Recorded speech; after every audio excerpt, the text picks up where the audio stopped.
stop. Before you skip this video, I need you to do one thing. Think back to the last time something felt off in your relationship. Not a fight, not a big argument, just a feeling like the woman you loved was slowly becoming a stranger. And every time you try to talk about it, somehow you ended up being the problem. If that's ever happened to you, stay right here. Because what I'm about to share in the next few minutes could save you years of confusion, self-doubt, and quiet heartbreak. In this video, I'm going to break down specific lies, psychological patterns really, that most women use before they emotionally check out of a relationship. And I'm going to show you exactly how to spot them. Not by what she says, but by what she does. Now look, I'll be direct with you. This isn't about hating women. This isn't about paranoia. This is about clarity. Because the men who get blindsided the hardest, they're not weak men. They're good men.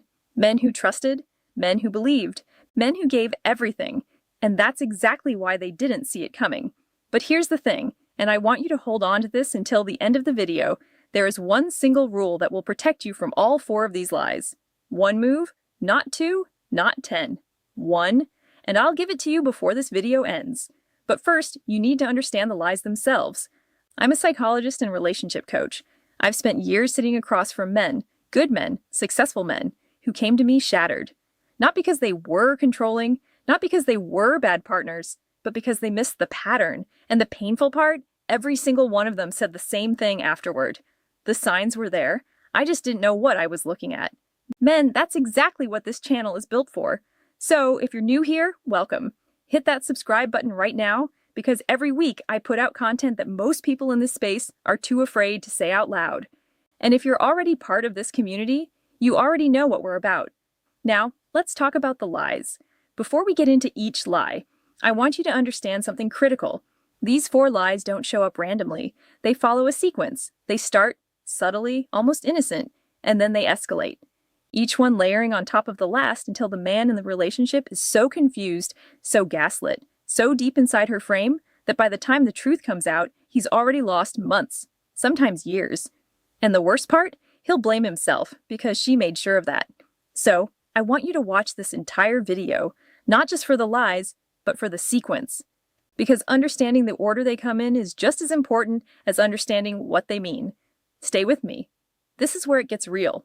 All right, you've been patient, and I respect that. Because what I'm about to share, this is the part most videos skip entirely. The part that actually changes how you see relationships. 4 minutes in, and we're going in. Lie number 1. I just haven't been in the mood lately. Men, let me be brutally honest with you right now. This is the most common lie a woman tells before she crosses the line, and it works on most of you because it sounds so reasonable.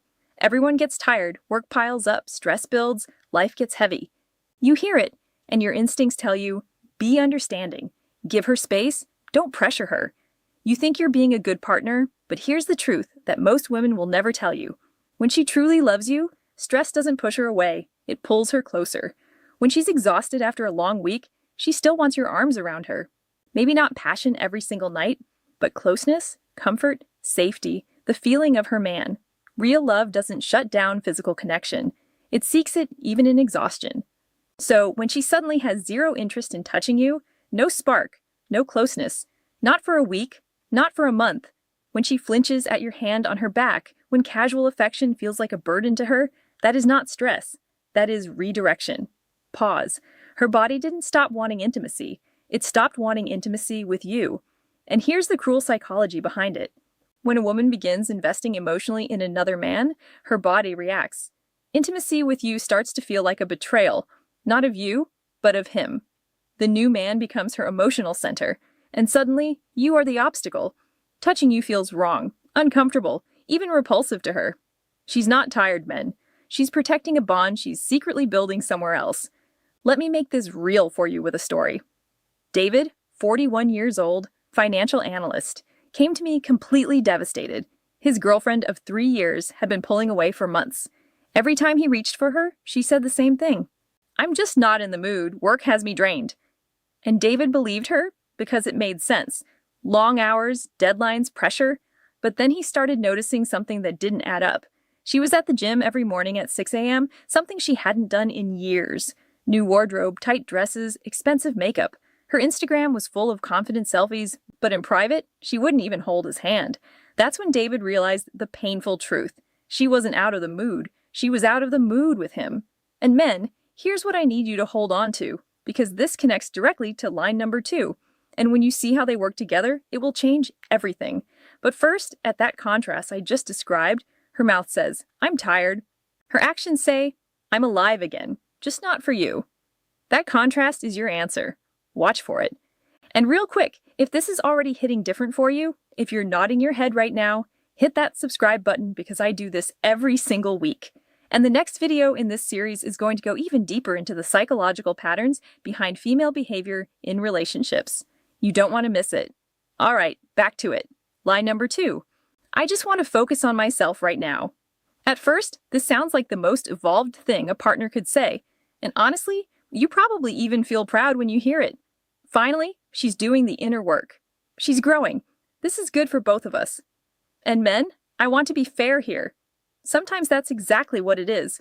Real growth, real healing. And it's beautiful when it's genuine. But here's the difference, and this is critical.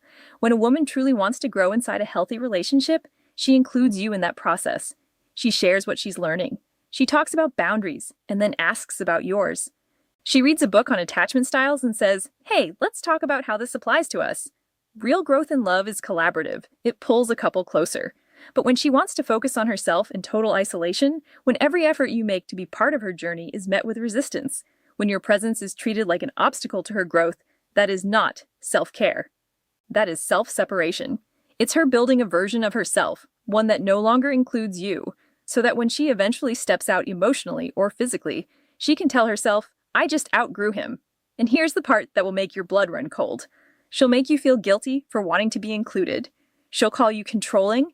She'll say you're unsupportive. She'll accuse you of holding her back. She takes your natural desire to stay connected and reframes it as proof that you don't respect her independence. Men, she has weaponized self-growth against you. Chris, 46 years old, runs an auto repair shop, came to me with this exact story. His girlfriend started talking about healing her inner child, finding her authentic self. Chris supported it completely. He even paid for weekend workshops she wanted to attend. But then he noticed a shift. Every workshop was for her only. Every journaling session was private. She had nothing to share.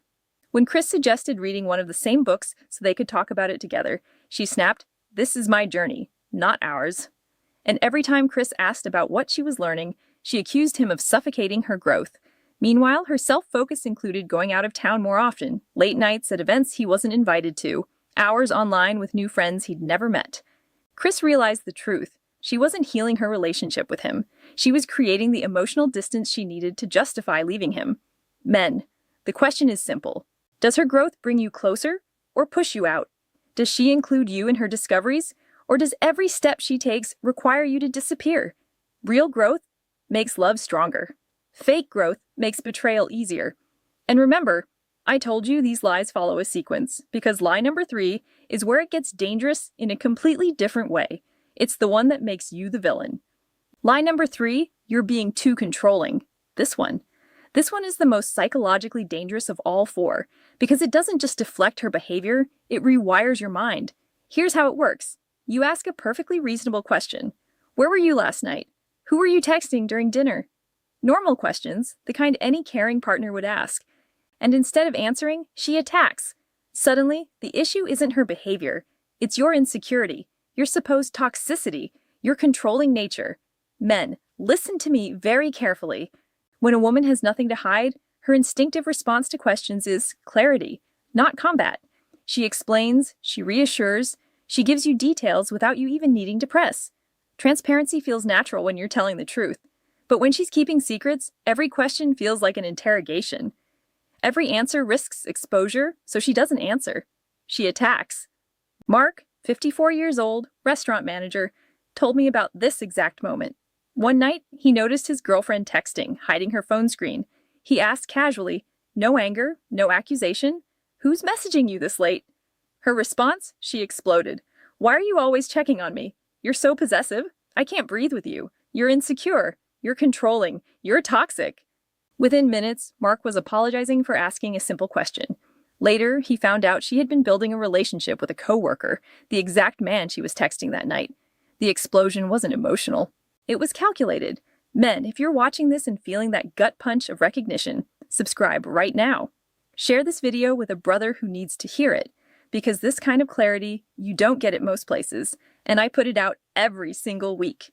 Now let's keep going because line number 4 is the most sophisticated one of all. Here's what makes line number 3 so destructive over time. She doesn't just deflect once, she conditions you. Over weeks, over months, you stop asking questions. You tell yourself, I don't want to seem insecure. Maybe I am too controlling. And that right there is exactly what she wants. For you to silence your own instincts while she continues unchecked. Men, your questions, Clear's throat, are not the problem. Her secrets are the problem. Don't forget that. Line number 4, I just want us to be honest with each other. On the surface, this one sounds like everything you've ever wanted. Finally, transparency, real communication. You hear it, and you think this could fix everything. But men, hear me on this. She's not asking for honesty. She is setting the stage for selective honesty. And that means she gets to dig deep into your life, your past, your vulnerabilities, your fears, while carefully curating, controlling exactly what she reveals about hers. It looks like openness, but it is control. After this announcement of radical honesty, she suddenly becomes curious about everything. Your childhood wounds, your regrets, your insecurities, women you've ever dated, and you open up because you think this is what real intimacy looks like. But when you flip it back, when you ask about the new male coworker, when you ask why she's been distant, when you ask why she hides her phone, the tone shifts. I thought we agreed not to be controlling. Why can't you just trust me? I'm telling you so much and you still want more. She uses your own desire for honesty against you. Tom, 50 years old, insurance agent, told me his story.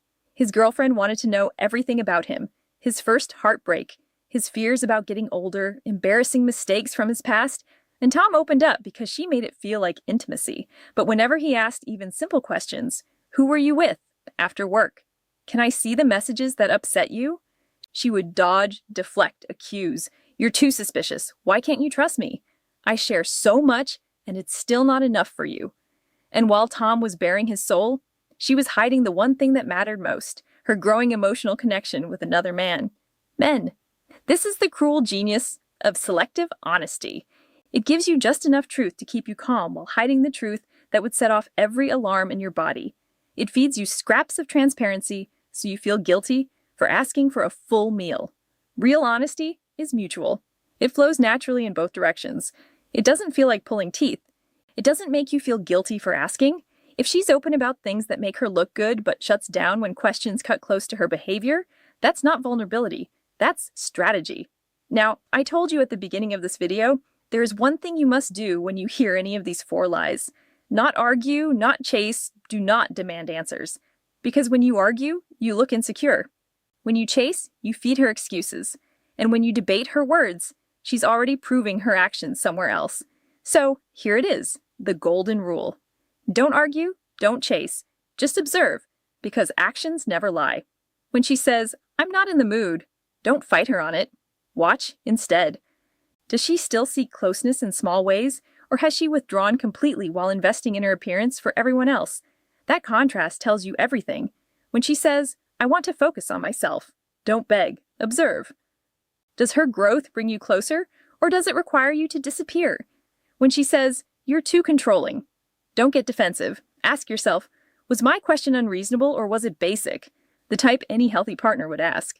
If it was the latter and she still attacked you, that's not about your behavior. That's about her exposure. When she says, I want us to be honest, don't get swept up in the promise. Watch if honesty flows both ways or if you're the only one in the interrogation chair while she curates what she shares. And men, here's the most important thing I will say in this entire video. Trust your gut. Your intuition is not paranoia. It is data. Your subconscious is noticing shifts in her tone, her energy, her eyes. The way she laughs is a little different. The way she holds her phone is just a little tighter. Things your conscious mind hasn't caught up with yet. When everything she says sounds logical, but your chest feels heavy, trust your chest. That is your radar, and it's screaming at you for a reason. Let's bring this home. We just walked through 4 of the most psychologically precise lies women tell before they check out of a relationship. Lie number 1, I'm not in the mood. That's not about stress. It's about her desire shifting away from you. Lie number 2, I want to focus on myself. That's not self-growth. It's strategic distancing dressed up as personal development. Lie number 3. You're too controlling. That's not your insecurity. It's her deflection, turning your basic questions into an attack on your character. Lie number 4. I want us to be honest. That's not transparency. It's selective honesty designed to give you scraps while she hides the truth that matters most. And if you only remember one thing from this video, let it be this. The right woman will never make you feel like a detective in your own relationship. She won't make you question your sanity, for one, in closeness. She won't punish you for asking basic questions. She won't hide behind the language of growth, honesty, or boundaries while keeping you in the dark. She will make love easy to see, not impossible to prove.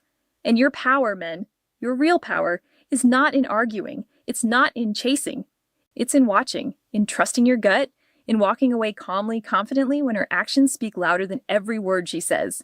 That's how you protect your time, your heart, your sanity. So here's what I need from you right now. If this video gave you clarity, hit that like button right now so other men wake up too.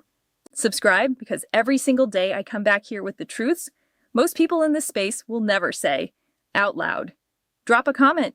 Tell me what city you're watching from. We are all fighting the same battles, and you are not alone in this.